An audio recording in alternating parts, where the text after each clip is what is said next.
வணக்கம் நண்பர்களே, welcome to another beautiful vlog. 325 நாளில் 365 vlog சேலஞ்சில் இன்னைக்கு நாள் 16. இன்னைக்கு விடுமுறை நாள் நண்பர்களே. அதனால பெருசாக வெட்டி முறிக்கிறதுக்கு எந்த வேலையுமே இருக்குல்ல. மிஸ்டர் மீரா ஷம்பு திடீர்னு அண்ணே நானும் எடிட்டிங் கற்றுக்கிறேன், எடிட் பண்ண நம்ம சேனலில் ரொம்ப பெருசாக வளர்த்துடலாம்ண்ணே அப்படின்ட்டு எடிட் கற்றுக்கிறதுக்காக வந்து உக்காந்தான். ஆனால் நாங்கள் பேசுகிறதையும் சிரிக்கிறதையும் பார்த்தாலே கண்டுபிடிச்சிருப்பீங்க எதுக்காக உட்காந்தமோ அந்த வேலையை பண்ணியே இருக்க மாட்டோம்னு. நீங்கள் 100% கரெக்டுங்க. எங்கள் காலேஜில் தரமான சிறப்பான சம்பவம்னு நடந்துச்சு.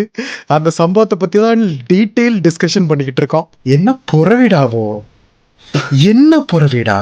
சில மனுஷங்க என்ன நினைச்சுப்பாங்கன்னா, நம்ம தான் இந்த உலகத்திலேயே ரொம்ப புத்திசாலி, இவங்களையே ஏமாத்திட்டோம், இவங்களெல்லாம் ஏமாத்துறது என்ன பெரிய விஷயமா அப்படின்னு நினைச்சுப்பாங்க. ஆனா அந்த பண்ணாடிக்கு நாங்க எப்படிப்பட்ட ஆளுங்கிறது தெரியாம போயிடுச்சு. சரவணா எனக்கு ஒண்ணு மட்டும்தாங்க புரிய மாட்டேங்குது. ஒரு பொய்யை மறைக்கிறதுக்காக இன்னொரு பொய், அந்த பொய்யை மறைக்கிறதுக்காக இன்னொரு பொய், அதை மறைக்கிறதுக்காக இன்னொரு பொய்ன்னு வாயை திறந்து மூடுற வரைக்கும் பொய் சொல்ற மனுஷங்க எப்படிதான் இந்த உலகத்துல இருப்பாங்கன்னு எனக்கு தெரியலங்க.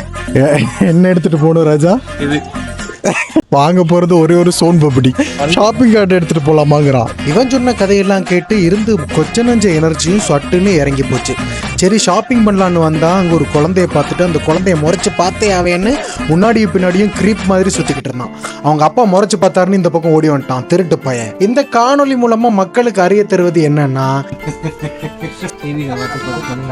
கார்ட் எடுத்துட்டு வர சொன்னாங்கல்ல, எனக்கு கார்ட் நான் அப்பவே சொன்னேன்.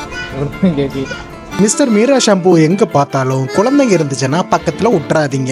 ஏன்னா எப்படியும் முறைச்சு பார்த்து அந்த குழந்தைய அள வைக்காம விடமாட்டான், பாத்துக்கங்க. சரி சோப்பாச்சும் வாங்கிட்டு போலான்னு சோப்பு செக்ஷனுக்கு வந்தா, அண்ணே சந்தூர் சோப்பு ஆண்டி அழகா இருக்கும் அது வாங்கண்ணே, மிருல் சோப்பு ஆடுல வர்ற பொண்ணு அழகா இருக்கும்னா அதையாச்சும் வாங்கண்ணேங்கிறான். இவனை வச்சுக்கிட்டு நான் என்னதான் பண்றது? சரி பில்லிங் போடலான்னு கவுண்டருக்கு கூட்டு போனா, அண்ணே என்ன சக்தின்னு கேளுங்கண்ணேங்கிறான். என்ன சக்திரான்னு கேட்டா கோல்கேட் வேத சக்திங்கிறாங்க. இவனை வெளியில கூட்டு போய் வீட்டுக்கு கூட்டு வர்றதுக்குள்ள எனக்கு உசுரே போயிருதுங்க. நீங்க வேணும்னா பாருங்க, இந்த பய செய்யற வேலையெல்லாம் பாக்குறப்போ ஒரு நாளைக்கு எங்க 2 பேர்த்த எவனோ ஒருத்தனுங்க கூட்டு போய் மூத்திர சந்துக்குள்ள மூச்சு திணற அடிக்க போறாங்க. நான் வந்து விளாகுல புலம்ப போறேன். இது நடக்குதா இல்லையான்னு மட்டும் பாருங்க. இந்த மிஸ்டர் மீரா சம்பு தாங்க நம்மளுக்கு எதிரி. அதாகப்பட்டது இன்னைய கருத்தூசி செக்மெண்ட்டுக்கு வந்துட்டோம். நீங்க யார் கூட புதுசா பழகினாலும் நண்பர்களே, உங்களுக்கு பிடிக்குதோ பிடிக்கலையோ ப்ளீஸ் பி ட்ரூ. அந்த குணம் நம்ம கூட பழகுறவங்களுக்கு நிஜமாவே பிடிச்சிருந்துச்சுன்னா அந்த ரிலேஷன்ஷிப் நம்மளுக்கு லைஃப் லாஸ்டிங்கா வரும். அப்படிங்கிற ஒரு குட் நோட்டோட இன்றைய vlog-ஐ நிறைவு செய்கிறேன். நாளைக்கு உங்களை ஒரு புது vlog-ஓட வந்து சந்திக்கிறேன். Until then, this is Yash. Tata, bye bye. இரவு வணக்கங்கள்.